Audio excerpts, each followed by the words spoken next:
Alors, le temps qui nous est imparti dans l'hémicycle est quasiment atteint. Pour terminer de façon positive et avec beaucoup d'espoir, je vais demander à Yousra Dari, qui est artiste, écrivaine, chroniqueuse. Je pourrais passer une demi-heure à la présenter.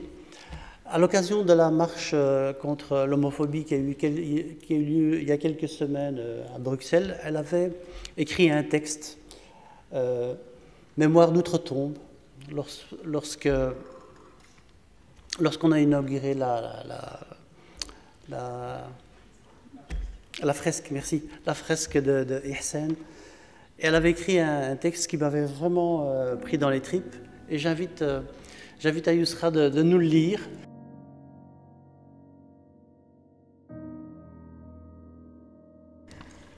Ihsen Jarfi. C'est une histoire que les barreaux des prisons, des cœurs connaissent sur le bout des peines. L'histoire d'un choix, d'un aveu, d'un secret ou d'un regard volé. Au croisement, un dominant, un dominé, ayant pour code la normalité. C'est une histoire qui se répète, se vit mais ne s'oublie pas. Bienvenue au pays de la haine. Un corps retrouvé souillé par la langue incompréhensible de la peur de l'autre. Pourquoi t'es pas comme moi ? Regarde-moi quand je te parle. Pourquoi tu ne me ressembles pas ? Ne vois-tu pas que tu me provoques dans ce que tu es ? Que veux-tu ? Cesse de me regarder ainsi. Ça va mal finir, Ihsen Jarfi, arrête de sourire. Ne reviens plus. Je t'ai tué. Je t'ai tué. Arrête de me hanter. Arrête de me torturer. Cette histoire est aussi la nôtre. Quel est mon crime ? Être différent ? Être autre ou être moi ? On m'a dit, tu peux être là, mais ne dérange pas. On lui a dit, tu peux aimer, mais fais-le discrètement. On nous a dit qu'il faut tolérer. Tolérer. Tolérer. Qu'en est-il de ce mot qui nous soumet à l'acceptation de l'autre ? Suis-je assez bien ? Devrais-je te remercier de me tolérer ? On m'a dit que parler d'amour, ça ne sert à rien. À quoi bon ? À quoi bon se jeter des fleurs si le dernier bouquet est celui de notre décès ? À quoi bon se mettre à genoux pour te demander de m'épouser si bientôt je serai à terre pour te demander de rester ? Pourtant, l'amour se rit bien de vos lois, de vos codes, de votre morale. L'amour s'installe sur le trône de nos cœurs et le temps tente seulement de calmer l'incendie de la passion. Mais les yeux témoignent de la flamme éternelle. Ne comprenez-vous pas ? Que je me fiche d'être comme vous. Je suis libre, ailleurs certes, mais libre. Vous n'aurez su me lire.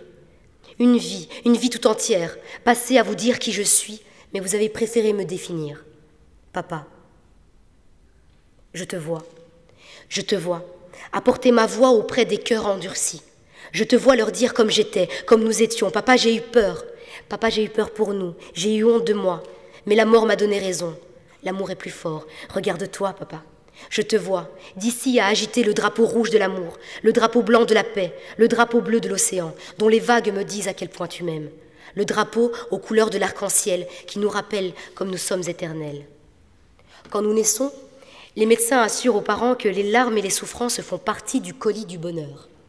Nulle naissance sans souffrance, s'écrient les plus optimistes parmi nous, les plus réalistes, les plus croyants, les plus fous, les plus rêveurs ou encore les plus fous. Les plus fous, murmurent certains au coin des rues.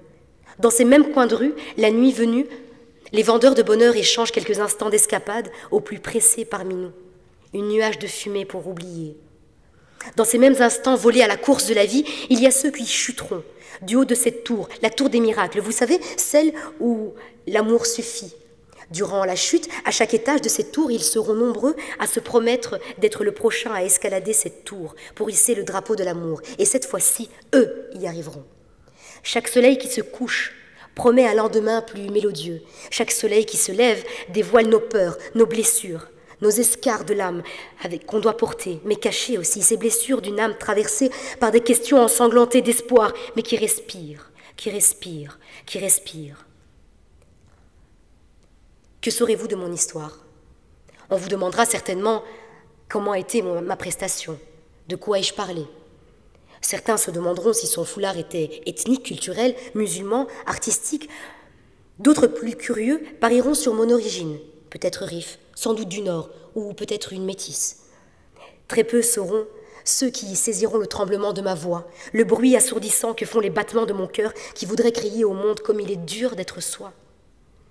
Comme je hais les protocoles, comme j'aime à dire que je suis amoureuse. Chers inconnus, que saurez-vous de mon histoire si vous ne me regardez pas les yeux dans le cœur? Perdez-vous-y. Combien d'inconnus croisons-nous dans les métros bondés, à échanger pourtant l'intimité de notre odorat, nos visages attristés ou nos rires à foison, tout se concentrer d'intime dans le métro sans se connaître ni se regarder soigneusement. Et si nos cœurs pouvaient parler, muselons nos langues. Laissons-les tenir une conférence, qu'elles se tiennent sur les marchés, que les plus fragiles puissent dire aux puissants qu'ils peuvent aussi baisser les armes et raconter leurs insomnies, que ceux qui aiment en cachette puissent retirer leurs masques et être entendus, que nos morts ne soient pas partis sans avoir semé en nous la compassion des cœurs. C'est une histoire que les barreaux des prisons des cœurs connaissent sur le bout des peines. L'histoire d'un choix, d'un aveu, d'un secret ou d'un regard volé. Au croisement, un dominant, un dominé, ayant pour code la normalité. Nos cimetières, chers amis, nos cimetières regorgent de gens qui nous adressent leurs prières et non le contraire. N'ayons plus peur, n'ayons plus honte, ne doutez plus. La voie de l'amour est le sentier de la paix. Merci. Yousra a un jour déposé plainte au CCIB.